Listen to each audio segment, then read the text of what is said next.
পালাবো না, প্রয়োজনে ফখরুল সাহেবের বাসায় উঠবো। কি ফখরুল সাহেব জায়গা দিবেন না? কথা বলতো না, মুখ ভেলরায় বলতো খেলা হবে। তোমার যে শরীর চলে না, কি খেলবে? কথা কন না গা। একটা দেশের প্রধানমন্ত্রীর থেকে শুরু করি এমপি মন্ত্রী, আমলা কামলা, নায়ক গায়ক, শিক্ষক কোন, ডাক্তার কোন, আর দাস দাসী বলেন, আর পিয়ন বলেন, আর মসজিদের ইমাম বলেন, সব পালিয়ে গেছে। পৃথিবীর ইতিহাসে এমন পতন কেউ দেখেনি। ৫-১০ কোটি টাকা দামের গাড়িগুলো গ্যারেজে পড়ে আছে, এমপি মন্ত্রী নাই। হাজার হাজার বিঘা জমি জোর করে দখল করছিল, জমি পড়ে আছে, নেতা নেয়, কুকুর ঘুরিচ্ছে। সে এমপি মন্ত্রী বড় বড় কথা বলতে ওরা আছে। মন্ত্রীরা সব কোথায় গেল, এমপিরা সব কোথায় গেল, কোথায় কাদের কাকা? ওদের সারা দেশটা এখন লাগে ফাঁকা ফাঁকা। পালাবো না, প্রয়োজনে ফখরুল সাহেবের বাসায় উঠবো। কি ফখরুল সাহেব জায়গা দিবেন না? কথা বলতো না, মুখ ভেলরায় বলতো খেলা হবে। তোমার যে শরীর চলে না, কি খেলবে? কথা কন না গা। এক করতেছেন? পালাবো না বলতো কাদের কাকা? ওদের সারা দেশটা এখন লাগে ফাঁকা ফাঁকা। আইন মন্ত্রী আটকে গেল আইনেরই ফাঁকে, দাড়ি সারা দরবেশটারে ভণ্ড ভণ্ড লাগে। কি বলবো? শুনেছি ভাই কত নেতা নেত্রী খাইতেছে ভাই ডান্ডা, বিচারপতি কালামানিকের ফাটিয়েছে নাকি আন্ডা। এটা আমার খবর না, মিডিয়ার খবর। এই বিচারপতি শামসুদ্দিন মানিক আল্লামা সাইদি হুজুরকে মৃত্যুদণ্ডের রায় দিয়েছিল। আমরা বলতে চাই ওই একই ট্রাইব্যুনালে বিচারপতি মানিককেও মৃত্যুদণ্ডের রায় দিতে হবে। 116 জন আলিমের তালিকা করে দুদকের কাছে জমা দিয়েছিল। আমার রোল নাম্বার ছিল 23, সিরিয়াল আমার নাম্বার কত? আপনারা চেনেন না? ওরা ঠিকই ছিল। রাগ করতেছেন? যারা আলেমদের তালিকা করেছিল বিনা তালিকায় কলার পাতায় শুয়ে থাকে। আল্লাহর খেলা। এর নাম কার খেলা? জোরে বলেন। ফলকের ঝলক গেল, ফলকের ঝলক গেল, থামিয়ে নেটের চাকা, ওদের সারা দেশটা এখন লাগে ফাঁকা ফাঁকা। কোথায় গেল সংসদেতে মমতাজের গান, কোথায় গেল হজরত বলা স্বামী ওসমান? 70 রাকাত তাহাজ্জুদ পড়তো, 41 সাল পর্যন্ত টিকে থাকার স্বপ্ন দেখেছিল, কিন্তু 5 আগস্টে 2024 সালে ভাগ্যে কি আছে আল্লাহর ওলিরা জানতো না। কি বলেন না কেন? মাইক পেলে বলতো খেলা হবে। আজকে পুরো বাংলাদেশের মাঠ পরে আছে, কিন্তু ওই খেলোয়াড়রা নেই। ওরা তো খেলোয়াড় ছিল না, পাক্কা দুর্নীতিবাজ ছিল। দেশটাকে লুটে ফুটে খাইয়া এই দেশ শেষ করে ভাই দিয়েছে। ভাই এ দেশ তার কিচ্ছু না, খালি মাটি পরে আছে। ইউনূস সাহেব কোনো মতে দেশের হাল ধরে আছে। ওই যে বিপদে পড়লে যেরকম মানুষ দোয়া পড়ে, লা ইলাহা ইল্লা আনতা সুবহানাকা ইন্নী কুনতু মিনাজ জালিমিন, দোয়া ইউনূস পড়ে। তো বাংলাদেশ বিপদে পড়েছে, ইউনূস এসে হাল ধরছে। তাছাড়া আর কে ধরবে? মুরব্বী মানুষ, পৃথিবীর অনেক দেশ সম্মান করে, এজন্য এখনো টিকে আছে। কথা কন। সামনে একটা সুন্দর নির্বাচন দিয়ে চলে যাবে, ওনার দোষ দিয়ে লাভ আছে? অনেকে বলতেছে হ্যাঁ ইউনূস সাহেব কি করতেছে সে হ্যান ত্যান। এ বেটা, আজ থেকে কয়েক মাস আগে তো কথা বলারও সামর্থ্য ছিল না। ইউনূস সাহেব কি করবে? 16 বছরের দুর্নীতি, রন্ধে রন্ধে দুর্নীতি, বাজারের সিন্ডিকেট, যেখানে সিন্ডিকেট, এতই দ্রুত দ্রব্যমূল্যের সব কমাই বা নিয়ন্ত্রণ করবে, অত সহজ? এখন ওদের লোক আছে, বোঝেই না। ইউনূস সাহেবের দোষ দেয়। কি দোষ? এক ছেলে বিয়ে করে বাসর ঘরে বউ নিয়ে ঢুকছে। বউ বলতেছে সোনা তুমি একটু থাকো, আমি বাইরে থেকে আসছি। এই সুযোগ ওই বাড়ির সবচেয়ে বুড়ি মানুষ ঢুকছে, তার মানে দাদি, ছেলের কে? দাদি। ঢুকে বলতেছে নাতি বউ কি করবা না করবা জানি না, আমার একটা পুতি চাই। কি চাই? পুতি। এরপরে কিছুক্ষণ পরে শাশুড়ি এসে বলতেছে বৌমা কি করবা না করবা জানি না, তবে আমার একটা নাতি চাই। নতুন বউ মুচকি মুচকি হাসে, আর কি বলবি, উত্তর দেওয়ার জায়গা আছে, চলে যায়। এইবার ননদের এসে বলতেছে ভাবি কি করবেন না করবেন জানি না, আমার কিন্তু একটা ভাতিজা চাই। বউ খালি মুচকি মুচকি হাসে, চলে গেছে। স্বামী কিছুক্ষণ পর বাইর থেকে এসে বলে বউ হ্যাঁ জীবনে কি দিবা না দিবা জানি না, আমার কিন্তু একটা ফুটফুটে তোমার মতো রাজকন্যার মতো একটা মেয়ে চাই। তখন বলতেছে তোমাদের বংশের লোকজন কি পাগল? কেন? না, তোমরা মানে পাগলের বংশ। তোমার দাদি এসে বলে পুতি চাই, তোমার মা এসে বলে নাতি চাই, তোমার বোন এসে বলে ভাতিজা চাই, তুমিও এসে বাচ্চা চাইতেছো। আমি কি বাড়ি থেকে রেডিমেড বাচ্চা ভ্যানিটি ব্যাগে নিয়ে আসছি যে চাইলে আর হাতের মধ্যে ধরাইয়া দিলাম? বাচ্চা হইতে তো 10 মাস 10 দিন সময় লাগবে। কথা বলে ডেকে না? ইউনূস সাহেব এই 3 মাস 4 মাস 6 মাস ক্ষমতা নিয়েছে। এর মধ্যেই রিকশালার আন্দোলন, আনসারের আন্দোলন, অমুসলিমের আন্দোলন, পাহাড়ি আদিবাসী যারা এদেরও আন্দোলন। কারে ঠেকাবে রে ভাই? এত বছর তোদের আন্দোলন ছিল কোথায়? কথা কন না, সব দাবি নিয়ে মাঠে নামছে। এখন বাইরে হয়েছে গেলে আফসোসনিক আর দাবিল, এটাই দিতে হবে ওটাই দিতে হবে। এর আগে তো এই কথা বলার শক্তি ছিল না। কথা বলেন না কেন আপনারা? ঠিক আছে না? তো ইউনূস সাহেবের লাফালাফি করে লাভ নাই, যে কোনো জিনিস সময় দিতে হয়। উনি যদি পারে দেশ চালাবে কিছুদিন, না পারলে নির্বাচন দিয়ে আস্তে করে সরে যাবে। আপনার মাথা ব্যথা করা লাগবে না। ইউনূস সাহেব যদি ব্যর্থ হয় পুরো দেশের মানুষ ব্যর্থ হবে। আর আমরা ইউনূস সাহেবকে বলতে চাই, আপনি যেমন তেমন ভাবে ক্ষমতার চেয়ারে বসেন নাই, এদেশের হাজার হাজার মানুষের রক্তের উপরে দাঁড়িয়ে আপনি ক্ষমতার চেয়ারে বসেছেন। বিদায় মাজা সোজা করে দাঁড়ান। আপনার গায়ে ফুলের টোকা দেওয়ার মতো সাহস বাংলার কারণ নাই। আপনি সোজা হয়ে থাকেন, আমরা আসি। কথা কয় না? ওনারে ব্যর্থ হতে দেয়া যাবে না। ভেজাল হচ্ছে আমার কথায়। আর আপনি বলতেছেন বাজারে আগুন। বাজারে আগুন 16 বছর ধরে লাগছে। উনি এই কয়েকদিনে নিভাবে কেমনে? হ্যাঁ, ই হয়েছে ওই হয়েছে, বাজারে সবজির দাম বেড়ে গেছে, দ্রব্যমূল্যের বাজারে আগুন। উনি কি সবজির চাষ করে যে বাজারে এসে বিক্রি করবে ফেরি করে? রাগ করবেন না আমার ভাইয়েরা, চলেন সামনের দিকে যায়। এইবার সমস্ত আসামিদেরকে ছেড়ে দেওয়া হলো। আল্লাহ নবী দানিয়েল আলাইহিস সালাম সবার শেষে জেলখানা থেকে বের হয়ে গেল, বাদশার দরবারে প্রবেশ করবে। প্রবেশের নিয়ম হলো যত মানুষ প্রবেশ করে মাথা নত করে প্রবেশ করে। আল্লাহ নবী দানিয়েল আলাইহিস সালাম কোন জালেমের কাছে কি মাথা নত করার সুযোগ আছে? জোরে বলেন। আল্লাহ ছাড়া এই মাথা কারো কাছে নত করা যাবে না। ইয়্যাকা না'বুদু ওয়া ইয়্যাকা নাস্তাঈন। তোমার ইবাদত করি, তোমার গোলামি করি, তোমার দাসত্ব করি। যদি জীবনে কোনো কিছু চাওয়া লাগে, চাইতে হবে কার কাছে? আমরা ইবাদত করি, তোমার সাহায্য তাই তোমার কাছে। কথা বলেন ঠিক কিনা? আল্লাহ নবী দানিয়েল আলাইহিস সালাম দেহটাকে আঁটোসাঁটো করে, মাথাটাকে কৌশল করে উঁচু করে রেখে দরবারে প্রবেশ করলেন। বাদশা বক্তে নাসর ডেকে বলে, বাবা, যত মানুষ আমার দরবারে ঢোকে সবাই মাথা নত করে, তুমি কেন মাথা নত করলা না? আল্লাহ নবী দানিয়েল ডেকে বলে, বাদশা, আপনার স্বপ্নের কথা যে আমার মাথার মেমোরিতে সেভ করে দিয়েছে, তার কথাগুলো দুনিয়ায় তাকে ছাড়া আর কারো কাছে মাথা নত করা যাবে না। যদি মাথা নত করতাম, আপনার মতো স্বপ্নের কথা যদি ভুলিয়ে দিত, আপনিও টেনশনে মারা যেতেন, আমাকেও মেরে ফেলতেন। তখন ডেকে বলে, বাজান, আসলেই তোমার মাথায় বুদ্ধি আছে। বুদ্ধি নবীদের থাকবে না, থাকবে কি জালেমদের? কথা বলেন না? এইবার আল্লাহ নবী দানিয়েল আলাইহিস সালামের জন্য বাদশাহীর চেয়ারটা ছেড়ে দেওয়া হলো। আল্লাহ নবী দানিয়েল আলাইহিস সালামকে চেয়ারে বসে বলে, বাজান, তাড়াতাড়ি করে বলো স্বপ্নে কি দেখেছি, আর এই স্বপ্নের ব্যাখ্যাটা কি হবে? জেলখানা থেকে বের করে বাদশাহ বক্তে নাসরের চেয়ারে বসায় দেন যিনি, সে আল্লাহ আজও আছে না না।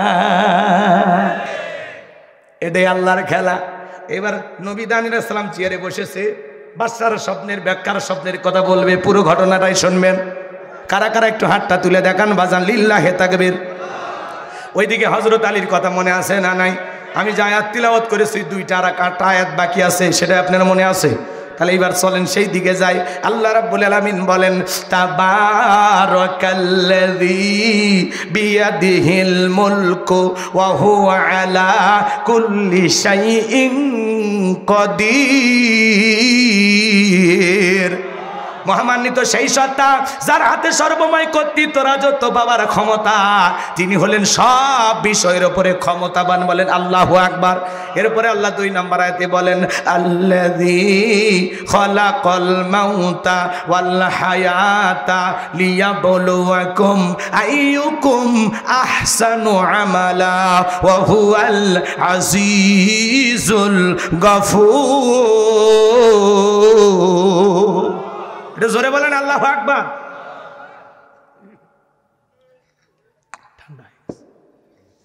ঠান্ডা হয়ে গেছে। আপনারা কি ওয়াজ শুনবেন? আর কিছুক্ষণ চলবে?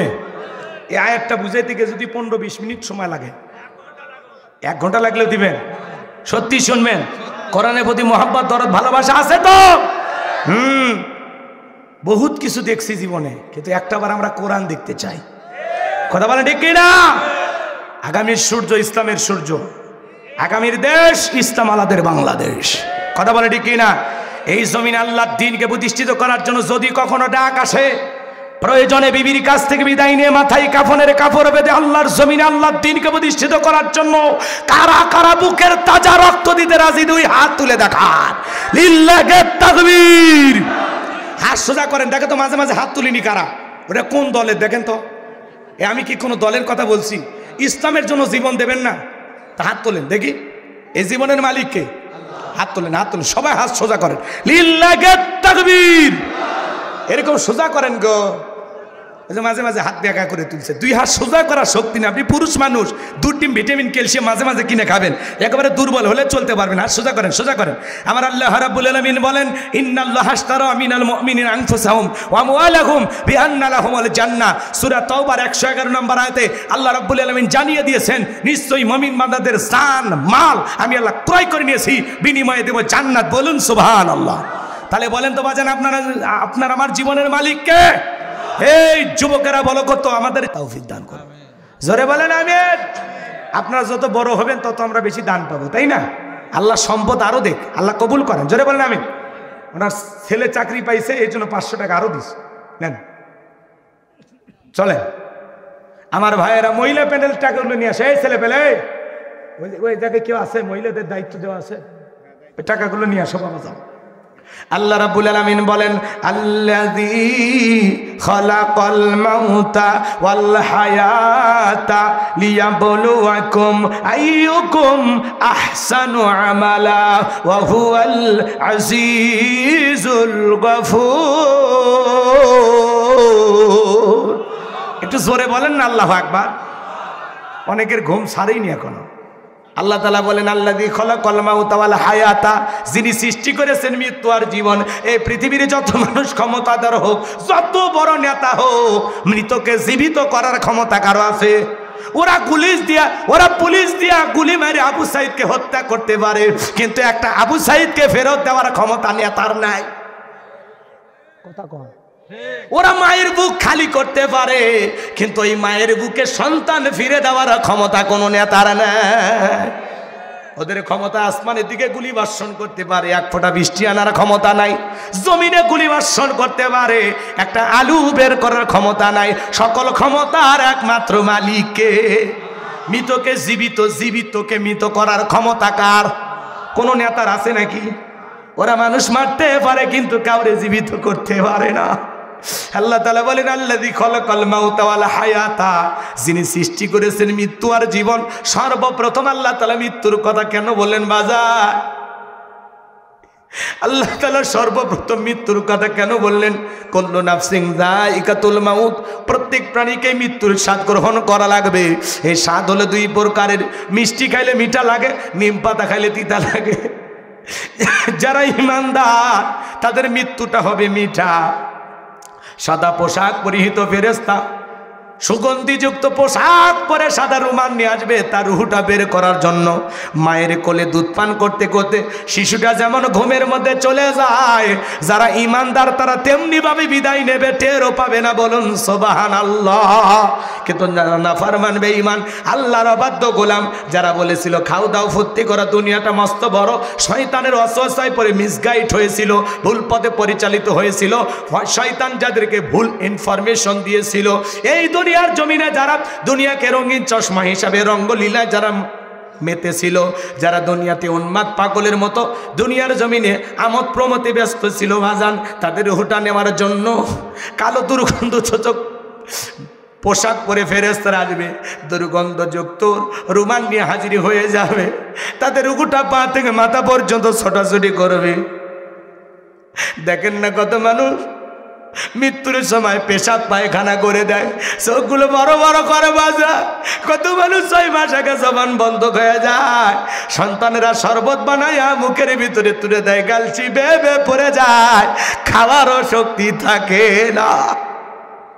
এজন্য আল্লাহ বলেন, আল্লাযী খলাকাল মাউতা ওয়াল হায়াতা, যিনি সৃষ্টি করেছেন মৃত্যু আর জীবন।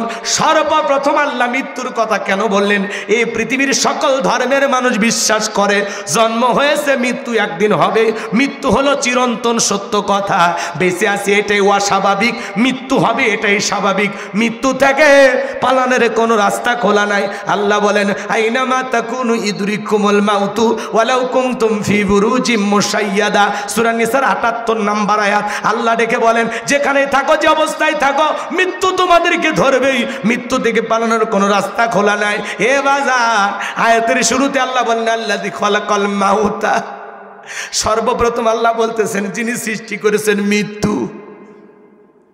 এরপরে আল্লাহ বলেন হায়াতা, যিনি সৃষ্টি করেছেন জীবন। লিয়াবলুয়াকুম আইয়ুকুম আহসানু আমালা, আমি আল্লাহ পরীক্ষা করে দেখব আমলের দিক দিয়ে কার আমল কত বেশি উত্তম, কার আমল কত বেশি সুন্দর। এই দুনিয়া হলো আমল করার জায়গা, দুনিয়া হলো পরীক্ষা দেওয়ার জায়গা, ফলাফল পাওয়ার জায়গার নাম হলো আখিরাত। এই দুনিয়াতে আল্লাহ পাঠাইছে আমাদেরকে পরীক্ষা করার জন্য। আল্লাহ বলতেছেন লিয়াবলুয়াকুম আইয়ুকুম আহসানু আমালা, আমি আল্লাহ পরীক্ষা করে দেখব আমলের দিক দিয়ে কার আমল কত বেশি উত্তম, কার আমল কত বেশি সুন্দর। সুবহানাল্লাহ বলেন। আয়াতের শুরুতে আল্লাহ কি বলেছেন? আল্লাযী খলাকাল মাউতা ওয়াল হায়াতা, যিনি সৃষ্টি করেছেন মৃত্যু আর জীবন। মৃত্যুর কথা আল্লাহ কেন বলেন জানেন? এই দুনিয়াতে আসার একটা সিরিয়াল আছে, যাওয়ার কিন্তু কোনো সিরিয়াল নাই। দাদা আসছে, দাদার পরে বাবা আসছে, বাবার পরে আমি আসলাম। যাওয়ার বেলায় নাতি চলে যায় দাদার আগে, বাবা আর আগে সন্তান চলে যায়। বাবার কাঁধে সন্তানের লাশ, এটা পৃথিবীর সবচেয়ে ভারী বোঝা। একটা সন্তান দুনিয়াতে আসবে, একটা সন্তান দুনিয়ার জমিনে আগমন করবে, ৯-১০ মাস আগে খবর পাওয়া যায়, কিন্তু একটা মানুষ বিদায় নেবে ৯ সেকেন্ড আগেও জানা যায় না কার কখন কোথায় মৃত্যু হবে। কথা বলেন ঠিক কিনা আমার ভাইয়েরা? মৃত্যু আসবে, এই মৃত্যু ছাড়া এই দুনিয়াতে চিরকাল বেঁচে থাকার ক্ষমতা কারোই নাই। সবাইকে কিন্তু মৃত্যুর স্বাদ গ্রহণ করা লাগবে, প্রত্যেক প্রাণীকে মৃত্যুর স্বাদ গ্রহণ করা লাগবে। জীবন আছে যার, মৃত্যু হবে একদিন তার। আমার ভাইয়েরা, আমি যে কথা বলতে চাচ্ছিলাম, মৃত্যুর যন্ত্রণা বড় কঠিন। আল্লাহর নবী ইদ্রিস আলাইহিস সালামকে জিজ্ঞাসা করা হয়েছিল, ও আল্লাহর নবী ইদ্রিস, মৃত্যুর যন্ত্রণা আপনার কাছে কেমন মনে হয়েছিল? নবী ইদ্রিস আলাইহিস সালাম ডেকে বলে, জ্যান্ত ছাগলের গা থেকে চামড়া খসাইলে ছাগলের যেমন কষ্ট হয়, আমার কাছে মৃত্যুর যন্ত্রণা তেমনি কষ্টকর মনে হয়। নবীর কাছে যদি মৃত্যুর যন্ত্রণা এমন মনে হয়, আপনার আমার মৃত্যু কতটা ভয়ঙ্কর হবে, কতটা কঠিন হবে, একটু কি চিন্তা করার দরকার আছে না? না, আপনার আমার নবী যখন ইন্তেকালের সময় বাজান, হযরতে ফাতেমা অজরে চোখের পানি ছেড়ে দিয়া কান্না করেন। নবী আমার ডেকে বলে, মা ফাতেমা, তোর চোখের পানি আমি সহ্য করতে পারি না রে মা, আয় আয় আয়, তোর কানটা আমার মুখের কাছে লাগায় দে মা। নবীর মেয়ে ফাতেমা কানটা মুখের কাছে লাগায় দিলেন। নবীজি কি যেন বললেন, হযরতে ফাতেমার কান্না বন্ধ হয়ে গেল। আম্মা জান আয়েশা জিজ্ঞাসা করেন, ও আমার মেয়ে ফাতেমা, তোমার বাবা কি এমন বলেছে মা যার কারণে কান্নাটা বন্ধ হয়ে গেল? হযরতে ফাতেমা ডেকে বলে, মা,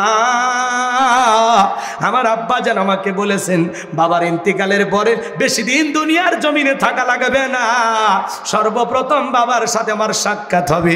আমি বুঝে নিয়েছি মা, এই দুনিয়াতে বেশি দিন আমাকে থাকা লাগবে না। নবীর ইন্তেকালের পরে 5 থেকে 6 মাসের মধ্যে হযরতে ফাতেমাও মারা গেছে। পৃথিবীর সফর ছেড়ে তিনিও বিদায় নিয়েছিলেন। লম্বা হবে, আমি আর ওই দিকে যেতে পারলাম না। আমি যে কথা বলতে চাই, আসমান থেকে জিবরাইল এসে বলে, নবী আপনি কেমন আছেন? নবীজিকে সালাম দিলেন, আসসালামু আলাইকুম ইয়া রাসূলুল্লাহ, ইয়া হাবিবাল্লাহ। হুজুর, আল্লাহ তাআলা আপনার শরীরের অবস্থা জানতে চায়। আল্লাহ জানার পরেও জানতে চায়। নবী আমার ডেকে বলে, আলহামদুলিল্লাহ, আগের চাইতে অনেকটা ভালো আছি। কিছুক্ষণ পরে আবারও জিবরাইল আসলেন, ডেকে বলে, নবী গো, আজকে আসমান থেকে আমি একা আসি নাই, আমার সাথে আর একজন ফেরেশতা এসেছেন, যার নাম হলো মালাকুল মউত। পৃথিবীর কারো বাড়িতে ঢোকার পারমিশন লাগে না, অনুমতি লাগে না গো নবী, আপনার অনুমতির অপেক্ষায় দাঁড়িয়েছে। নবী আমার অনুমতি দিলেন, মালাকুল মউত ঘরের ভিতরে প্রবেশ করে নবীজিকে সালাম দিলেন, আসসালামু আলাইকুম ইয়া রাসূলুল্লাহ ইয়া হাবিবাল্লাহ। হুজুর নবী গো আপনি কেমন আছেন? নবী আমার সালামের জবাব দিয়ে বলেন আলহামদুলিল্লাহ। মালাকুল মউত ডেকে বলে, নবী আপনি যদি অনুমতি দেন তাহলে আপনার রূহটা আমি বের করব, আর আপনি যদি অনুমতি না দেন গো নবী আপনার জানটা কবজ করা যাবে না। আমার আল্লাহ বলেছেন যতদিন মনে চায় আমার বন্ধু ততদিন দুনিয়া থাকবে। খবরদার রে মালাকুল মউত, আমার বন্ধু যদি না বলে দেয় আর দেরি করবি না। সুবহানাল্লাহ। নবী আমার ডেকে বলে মালাকুল মউত তারপরে কি আর কোনোদিন আসবা না? এদিকে জিবরাইল বলে, নবী আল্লাহ তাআলা আপনার দিদার ইন্তজাম করতেছেন। নবী আমার ডেকে বলে মালাকুল মউত আর কি কোনোদিন আসবা না? মালাকুল মউত ডেকে বলে, নবী আল্লাহ তাআলা আবারও যেদিন ওয়াদা দিবেন আমি সেই দিন আসবো। যেহেতু আপনার জীবন আছে মৃত্যুর স্বাদ আপনাকেও একদিন গ্রহণ করতেই হবে। নবী আমার ডেকে বলে মালাকুল মউত আর দ্বিতীয়বার আসা লাগবে না, তুমি তোমার দায়িত্ব পালন করতে পারো। নবী আমার যখন অনুমতি দিলেন মালাকুল মউত বিশ্ব নবীর রূহটা বের করার জন্য যখন বুকের উপরে হাত রেখে দিয়েছেন, নবী আমার চোখের পানি ছেড়ে দিয়ে কাঁদে আর ডেকে বলে মালাকুল মউত আজরাইল রে, আমি নবী সহ্য করতে পারি না, তাড়াতাড়ি আমার বুকের ওপর থেকে হাতটা নামায় আনে। তুই চোখ বেয়ে বেয়ে পানিগুলো পড়ে যায়। নবী আমার কান্না করে আর ডেকে বলে মালাকুল মউত এই যদি হয় মৃত্যুর যন্ত্রণা আমার উম্মতেরা তো সহ্য করতে পারবে না। কেমন দয়ার নবী পাইছি মৃত্যুর আগে উম্মতের কথা বলে না। সুবহানাল্লাহ। নবী আমার ডেকে বলে, এ মালাকুল মউত কথা দে আমার উম্মতকে কষ্ট দিবি না। মালাকুল মউত ডেকে বলে, নবী আল্লাহ তাআলা আমাকে বারবার বলেছেন মালাকুল মউত জীবনে কোনোদিন তোরে কোনো কিছু বলি নাই, আজকে এমন একটা মানুষের কাছে যাবি রে মালাকুল মউত যেই মানুষটাকে আমি আল্লাহ বড় বেশি ভালোবাসি। আমার বন্ধুর যেন কষ্ট না হয়। বিশ্বাস করেন গো নবী এই পৃথিবীর সবচাইতে কম কষ্ট দিয়া আপনার রূহটা আমি বের করার চেষ্টা করতেছি। আমার নবী বলে মালাকুল মউত এই যদি হয় পৃথিবীর সবচাইতে কম কষ্ট আমার উম্মতেরা তো সহ্য করতে পারবে না। কথা দে রে মালাকুল মউত আমার উম্মতকে কষ্ট দিবি না। মালাকুল মউত ডেকে বলে, নবী যারা আল্লাহর বিধান মোতাবেক আপনার রেখে যাও আদর্শ মোতাবেক চলবে, যারা এই দুনিয়ার জমিনে নেককার বান্দা হবে নেক আমল করবে, কথা দিলাম গো নবী তাদের রূহটা বের করার সময় আমি ইহসান করব, দয়া করব, আপনার উম্মতকে আমি কম কষ্ট দেব। বলুন সুবহানাল্লাহ। এইবার যখন দ্বিতীয়বার হাত বুকের উপর রেখে দিয়েছেন নবী রূহটা বের করার জন্য, আমার নবী আবারও কাঁদেন, দু চোখ বেয়ে বেয়ে পানিগুলো পড়ে যায় মুক্তর দানার মতো। নবী আমার কাঁদে আর বলে, আজরাইল তাড়াতাড়ি বুকের ওপর থেকে হাতটা নামায় আনে, আমি নবী আর সহ্য করতে পারি না রে আজরাইল। আমার কাছে মনে হয় উহুদ পাহাড়টা আমি নবীর বুকের উপরে চেপে ধরা হয়েছে।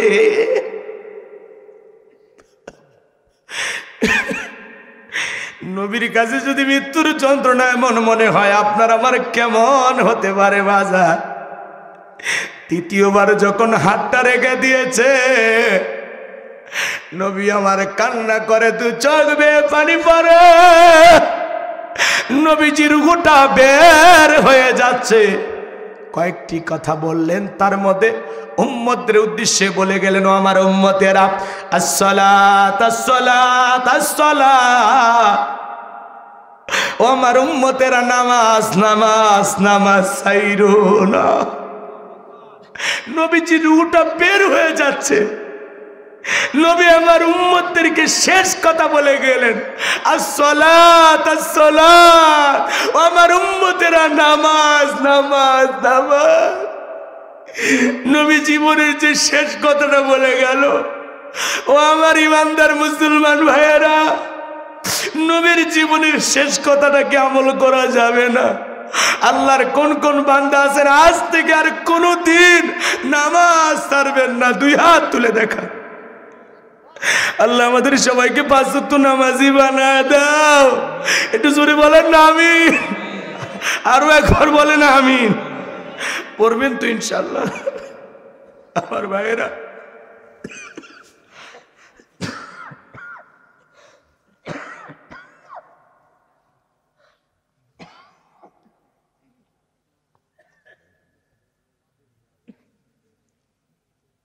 বাজার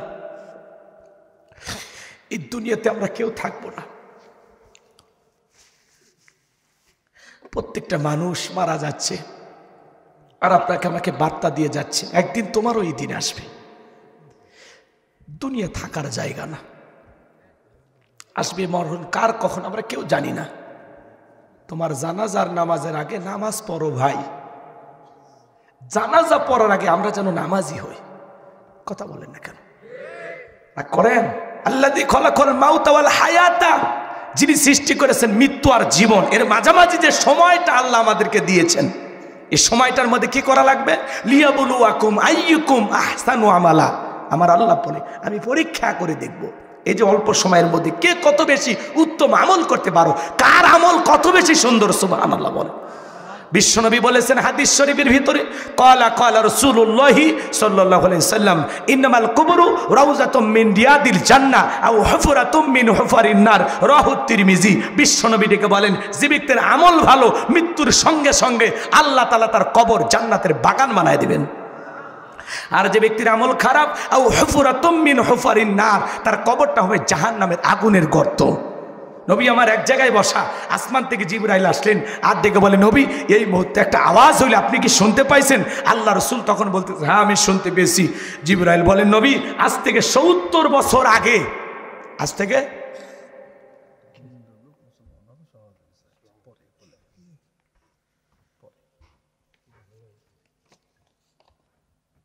কষ্ট হচ্ছে আপনাদের আমার ভাইয়েরা।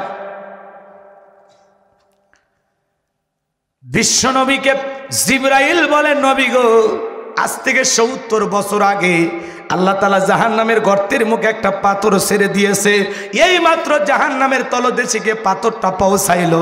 চিন্তা করেন বাজান, একটা পাথর ছেড়ে দিলে 70 বছর যদি সময় লাগে নিচে পড়তে, আল্লাহ না করুক আল্লাহ না করুক আপনার আমার গুনাহের কারণে, অপরাধের কারণে একবার যদি আসমান জমিনের মালিক আল্লাহ বেজারা হইয়া জাহান্নামের গর্তের মুখে ফেলে দেয়, আপনার আমার কিন্তু বাঁচার কোনো উপায় নাই।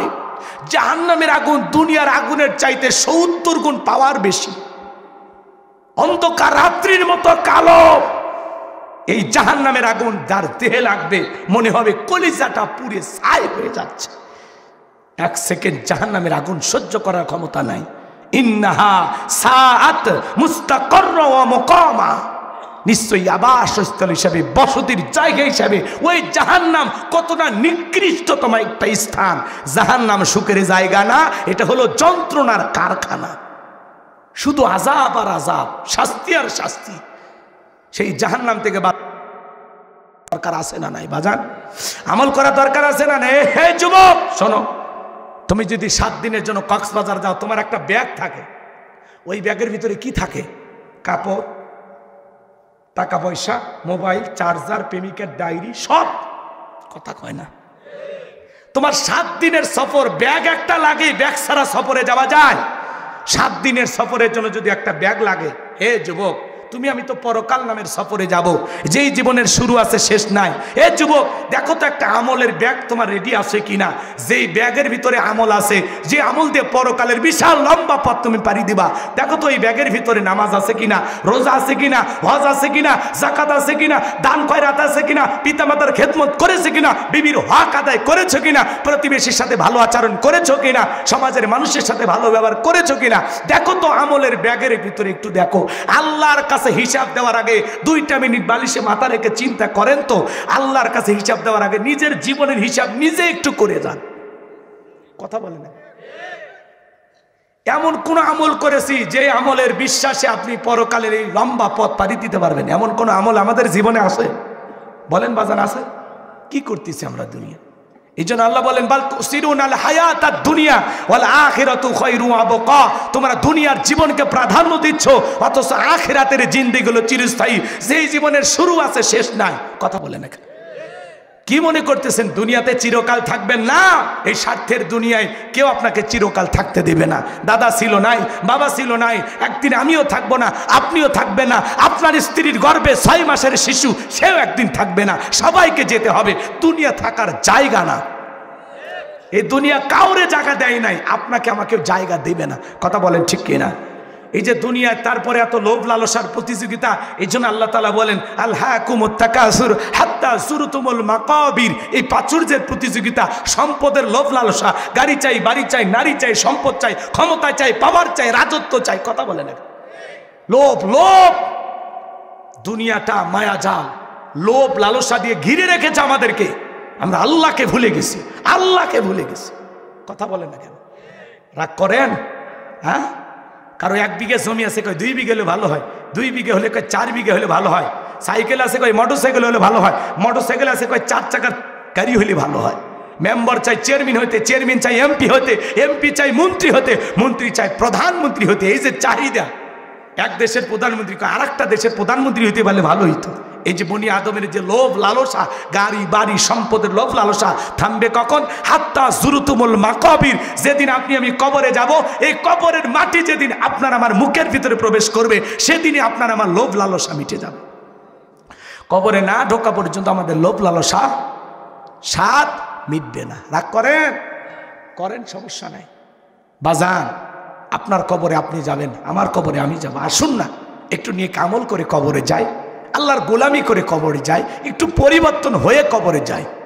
আল্লাহ যেন আমাদের সবাইকে আজকের মাহফিল থেকে পরিপূর্ণ ইমানদার মুসলমান হওয়ার তৌফিক দান করেন। দিন কায়েমের কাফেলায় আল্লাহ যেন আমাদেরকে কবুল করেন। জোরে বলেন আমিন। কোরআন সুন্নাহর সঠিক বুঝ, হেদায়েতের নূর দিয়া আল্লাহ যেন অন্তরগুলো আলোকিত করে দেন। চিল্লায় বলেন আমিন। আজ থেকে নেক আমল করবেন তো ইনশাল্লাহ, নামাজ পড়বেন তো ইনশাল্লাহ, বিবিকে পর্দায় রাখবেন তো ইনশাল্লাহ। কারা কারা হাত তুলে দেখান। আল্লাহ আমাদের সবাইকে নেক আমল করার তৌফিক দান করুন, নামাজি বানায় দেন, বিবিকে পর্দায় রাখার তৌফিক দান করেন। জোরে বলেন আমিন। আসুন আমরা নেক আমলের প্রতিযোগিতা করি, কারণ নেক আমল ছাড়া পরকালে আমরা বাঁচতে পারবো না। আরো যে 2টা ঘটনা আছে, বলতে গেলে অনেক রাত হবে, কষ্ট দেব। হ্যাঁ, শুনবেনি? এরপরে শুনতে মন চাচ্ছে, তাহলে শোনেন। বাদশার ঘটনা বলতে গেলে ওইটা আধা ঘন্টা ওয়াজ লাগবে, এত সময় আমার হাতে নেই। সাদিক গোসাই না, রাগ করতেছেন নাকি আপনারা? কথা কয় না। 2টায় একটা বলি বাজান, হযরত আলীর কথাটা বলে দোয়া করে দিই। আচ্ছা ঠিক আছে, ঠিক আছে, শোনেন। 2টা বললে একটা কিন্তু মিথ্যা কথা বলে শেষ করা লাগবে, তা আমি মিথ্যা কথা বলতে চাচ্ছি না। জি, এই তো বোঝেন। আলহামদুলিল্লাহ, মানে মিথ্যা বলতে গিয়ে একটু চালাকি করে শেষ করলে 1 মিনিটে শেষ হবে। আমি আপনাদের সাথে চালাকি করতে চাচ্ছি না, কথাকে বুঝতে পারতেছেন? অতএব হযরত আলীর কথাটা বলে শেষ করি। কি হলো ভাই, বড় ভাই, দোয়া করবেন না? আবার আসবেন, চালু থাকবি না তো, এখন বন্ধ হয়ে যাবে। কি ভাই, দোয়া অনেক হয়েছে, 2.5 ঘন্টা পার হয়ে গেছে, দোয়ার দিকে যাব। আচ্ছা এদিকে খেয়াল করেন, হযরত আলীর কথা মনে আছে? হযরত আলী কি বলতেছে? এই কাফেরের বেটা, আমার তোর সাহস থাকলে দাগটা পার হয়ে দেখ, আয় আয়। মা বোন যারা ওয়াজ শুনতেছে, ওরা এমনি ভালো, অন্য অন্য দেশের তুলনায় আমার দেশের মা বোনের কিন্তু অনেক ভালো। বিদেশে যাবেন, শোনেন কি কি করছে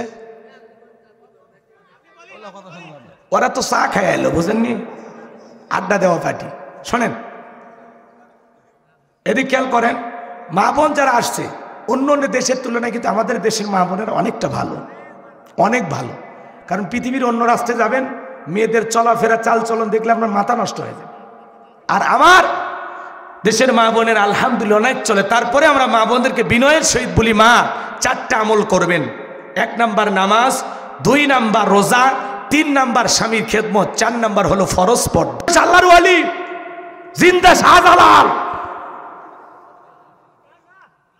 আছে। এখন আপনাদের বদনাম আপনারা করলে আমার করার কিচ্ছু নাই, আমি আপনাদের শুকরিয়া। আর 3 নাম্বার এদিক, 2 নাম্বার না এদিক খেয়াল করেন, 2 নাম্বার হলো রোজা। রোজার বেলায় কিন্তু মা বোনেরা শক্ত, কারণ মাঝে মাঝে স্বামীর সাথে ঝগড়া লেগে 3 দিন না খেয়ে থাকে।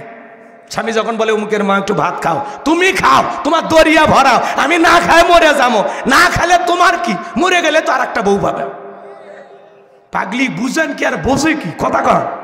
মাঝে মাঝে ইমামকে বলে হুজুর এই মাসে নফল রোজা আছে, তার মানে রোজার বেলা এরা খুবই শক্ত। কথা বলেন না কেন? 3 নাম্বার হলো স্বামীর খেদমত। এই জায়গায় মা বোনেরা ঠিক মতো স্বামীর খেদমত করতে চায় না। আজকে পরিবারগুলো ধ্বংস হওয়ার পিছনে একমাত্র কারণ স্বামী পরকে প্রেম করে, স্ত্রী পরকে প্রেম করে। এর মূল কারণ হলো বোঝাপড়া কম, একে অপরকে বোঝে কম, উভয়ের মধ্যে ভালোবাসা বনিবনা কম। কথা কেন? যদি স্বামী স্ত্রীকে ভালোবাসতো, স্ত্রী যদি স্বামীকে ভালোবাসতো, তাহলে তাহাদের সংসারের ভিতরে পরকীয়ার নামের অভিশাপ, এই সম্পর্ক মহাপাপ ঢুকতে পারতো না। কথা বলেন ঠিক কি না? এজন্য মা বোনদেরকে বলতে চাই, মা স্বামীর খেদমত করবেন, মা স্বামী যেন খুশি থাকে সেইভাবে চলাফেরা করবেন, স্বামীকে সন্তুষ্ট রাখার চেষ্টা করবেন। প্রত্যেকটা রাতে স্বামীর জন্য নতুন নতুন পোশাক পরে সাজুগুজু করে অপেক্ষায় থাকবেন। তবে সন্তান ঘুমানোর পরে, আবার আগেই যান সাজেন না, তখন আবার সন্তানরা বলতে পারে আম্মু কই যাবে এত রাতে, তখন ঝামেলা না। অতএব সন্তানরা ঘুমের মধ্যে চলে গেলে আপনি আপনার স্বামীর জন্য সেজে থাকবেন। আপনার স্বামী আপনাকে দেখা মাত্র যেন চমকে ওঠে, আপনাকে দেখে যেন স্বামীর অন্তরটা ভরে যায়, খুশি হয়। কথা কয় না কেন? আপনাকে দেখেই যেন বলে পরে না চোখের পলক, কি আমার বইয়ের রূপের ঝলক, এতদিন কই লুকিয়েছিলাম ময়না। কথা কয় না। কিন্তু এই পাগলিরা স্বামীর সামনে চাকরানির মতো সেরা কাপড় পরে থাকে, হয় গরু ছাগল দেখবে যা, ইটে উঠে করবে যা, যত্ন নিবার। পাগলি সারাদিন যতই কাজ করেন, রাতের বেলায় অন্তত পরিপাটি হয়ে সুন্দর করে সেজে স্বামীর পাশে ঘুমাইতে হবে। কথা কয় না? আল্লাহ যেন মা বোনদের বোঝার তৌফিক দান করেন। তিরমিজি শরীফের হাদিস, আল্লাহ রসুল বলেছেন, কোন স্ত্রী যদি তার স্বামীর জন্য সাজাগোজা করে, সাজতে গিয়ে যে সময়টা লেগে গেছে, নফল নামাজ পড়লে যে সব স্বামীর জন্য সাজবে সেই সব পাওয়া যায়। কিন্তু ওরা সব কামাই করে না, উল্টো পাপ কামাই করে। কখন? মার্কেটে গেলে সাজে, বাপের বাড়িতে গেলে সাজে, বিয়ের দাওয়াত পাইলে সাজে। সাজ দেখে কে ভাই? বউরে তখন বলে কি ব্যাপার আজ এত সাজেছিস? সাজবো না। বিয়ের বাড়িতে গেলে মানুষ বলে কার বউ? নয়নের বউ। আমি কি তোমার জন্য সাজছি? কি মিথ্যাবাদী, কথা কন না কেন? আছে না নাই? আল্লাহ যেন মা বোনদেরকে হেদায়েত দান করেন। চিল্লা বলুন আমিন। মা আপনারা স্বামীর খেদমত করবেন। মা, ও মা, স্বামীর বিরুদ্ধে অভিযোগ দিয়ে লাভ নাই। মা, অনেকে বলে আমার স্বামী খারাপ। ও মা, আপনার স্বামী কি ফিরাউনের চাইতেও খারাপ?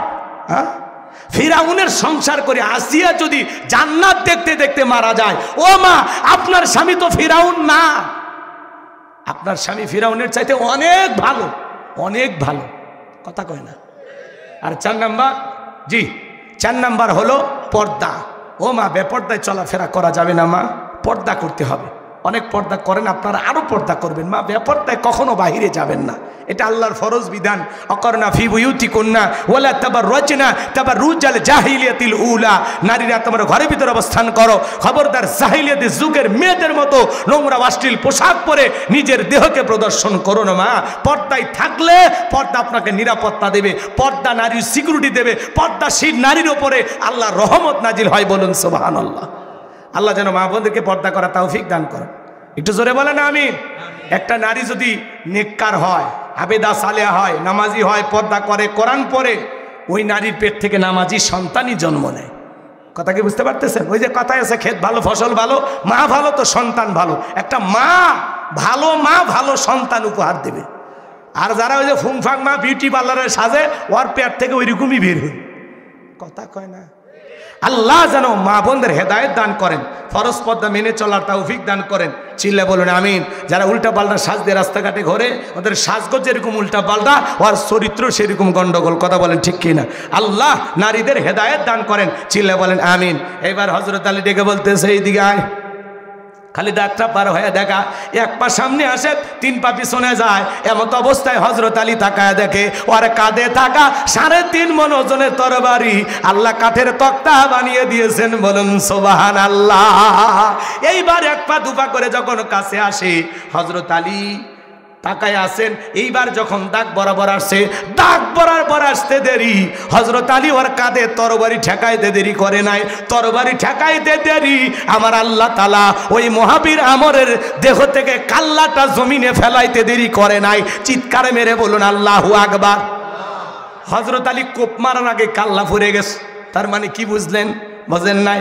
আমার আল্লাহ ডেকে বলে, আমার নাম আল্লাহ, যারা দিতে চাই আমি এবং আমার রসুলের সাথে পাল্লা, আমি রাখবো না তাদের ঘাড়ের কাল্লা। চিৎকার মেরে বলুন সুবহানাল্লাহ। আল্লাহর সাথে পাল্লা দিয়া কোনো জালেম টিকে থাকতে পারে নাই। নমরুদ ফিরাউনের যেমন পতন হয়েছে, আবু জেহেলের যেমন পতন হয়েছে, আজও পৃথিবীর মানচিত্রে যারা ইসলাম আর মুসলমানকে মুছে ফেলতে চায়, ওই জালেমদেরও পতন হবেই হবেই হবেই হবেই একদিন। কথা বলেন ঠিক কি না? আল্লাহ আমাদের সবাইকে দ্বীনের জন্য, ইসলামের জন্য কবুল করুন। আখিরি দাওয়ানা আনিল হামদুলিল্লাহি রাব্বিল আলামিন।